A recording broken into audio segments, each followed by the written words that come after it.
but Right. until you talk further about it. And I will tell you, just as a general rule, and it's kind of humorous, I suppose, in some respects. Even the largest companies will take years to make a decision, but when they decide to make a decision that they're going to go someplace, you have like no time to get all your stuff together. They want it like yesterday. So it's just a fight that we fight every day. So, Vicki, you were next. I'm sorry. Vicki Taylor, 391 Herman Street. My question is, how many other villages tried to compete for this business after the press release in July? I mean, it's not the Well, they wouldn't have tried to compete after this press release that I'm aware of, and we didn't know. We were given the number of 10 prior to, having received the letter. I couldn't tell you who the 10 are. I guess who the other 9. No, it wouldn't be 9. It'd be 7 would be, because we knew about Oregon, we knew about Kankakee, we knew about us. If we're part of the 10, that would leave 7 left, and I don't know. I know at one point there was another town around here that I think may have been looked at because somebody from that town told me they felt like it would be like winning the lotto if they got this project. So. And how many towns did the CCA purchase property in or put a contract in? You'd have to ask them that. We have no idea. And is it contingent on this going through? I have no idea what their contract is for the land. I would presume that that's the be... case. Typically, that is the case before someone has an approved project, is they will make it a contingency because nobody wants to get stuck with a piece of property if you can't do what you want to do. Exactly. And that's very common in business, whether it's these guys or somebody else. So the lady in the back. Hi, Patricia Zellers, 50 Amber Court, Crete, Illinois. Been a resident here for over 23 years. I don't want this town to have a detention center in Reading. You say it or not, it is in the area of wherever everybody else lives.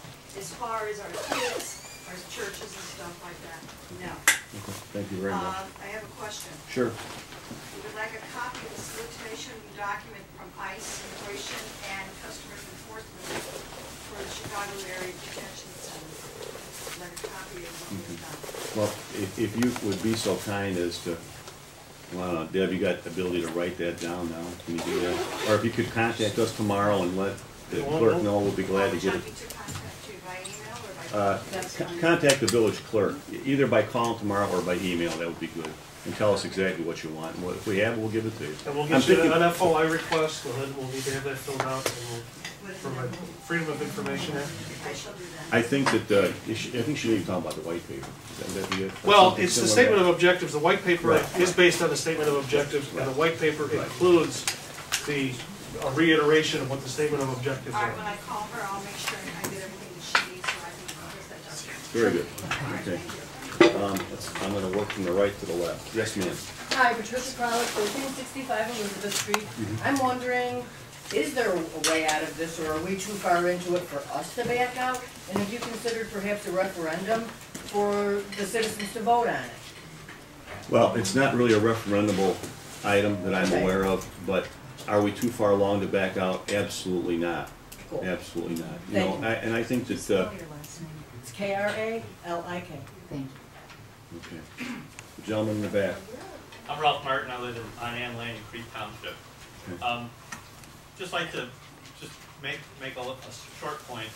Just about every business that's declared bankruptcy or has gone under has wished that they'd pick their partners better. And CCA's had several lawsuits against it, has current lawsuits against it. And if the village is actually going to be a partner with CCA in this, I think they're probably opening themselves up to quite a bit of liability. Well, and that's, I think I spoke to that issue, right. That's stuff that we have to take into account because, if we can't come to a level of comfort from a liability standpoint, it's not going to happen. You also need to realize, too, I work for a company that went bankrupt. They bought a relatively small company and had $200 million worth of liability insurance along with it. Before it was all over, that company cost them $1 million a day until they went bankrupt. Yeah, and it was primarily because the law changed after they bought it. So they bought it, they looked at the laws on the books, they said, oh, we have limited liability on this, we have more than enough insurance. Yeah. And then the government came on, or the federal government came along behind them, changed their liability, and boom. I appreciate your comments, and it's very well taken. Young lady here in the front row. Doesn't hurt to throw a little, you know, sugar on things once in a while. Go ahead. Hi, You are? Jimmy Ware, 33 Denell Drive in Crete. My question is, Mayor, what are your thoughts on this project? Are you for it? And if you are, tell us why. And if Okay. you're not, tell us why. Sure. Well, as you are probably well aware, and I think it was articulated in a comment that was left on a website, let me see if I can resurrect this here real quick. And it was left on a website article that came, hold on just 1 second here. Let me see if I can find this thing real quick. I just read it this afternoon. It almost looks like you're sleeping over there. Taking a nap. Well, I can't find it to read it to you. Oh, here. This was written on the 12th of January, and this kind of sums it up, I guess, at least in part. Yeah. It's our brand new heating and air conditioning system. Which we got paid for through a grant. Yes, we did. Right. The original comment by one of the posters was, all the mayor sees is money. You know, it's just about money.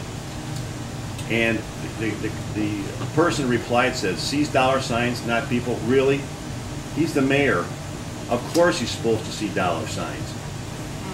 It is what the people elect the mayor for. I'm not sure of his stand about immigration. As a politician, you're supposed to make impartial decisions. But me personally, I don't feel sorry for it, and then it goes on. Part of my job, you have to recognize, is that running the village is not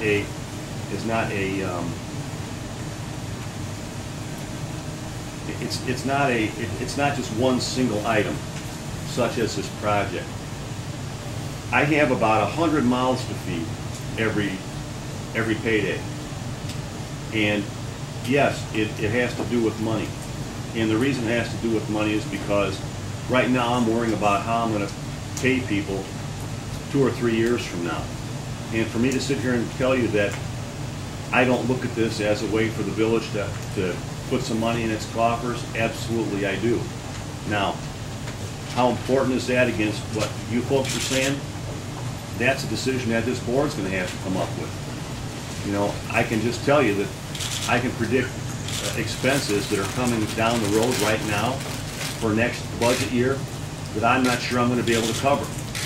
You know, we spend about $282,000 a month in expenses out of the corporate fund right now.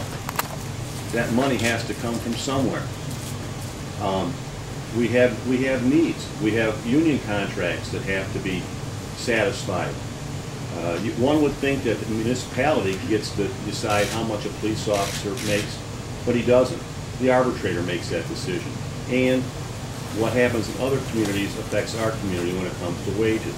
So is there a significant concentration on dollars for the village to operate on? Absolutely there is. Is there a focus on providing jobs in the community? Absolutely there is. Everybody talks about jobs and revenue. You know, if I have to increase my taxes to pay for obligations that we have, you know, would get burned or put upon just the same way as everybody in this room. I'm a taxpayer too. I don't get any kind of break because I'm the mayor. I have the same concerns as you do, and so do these board members.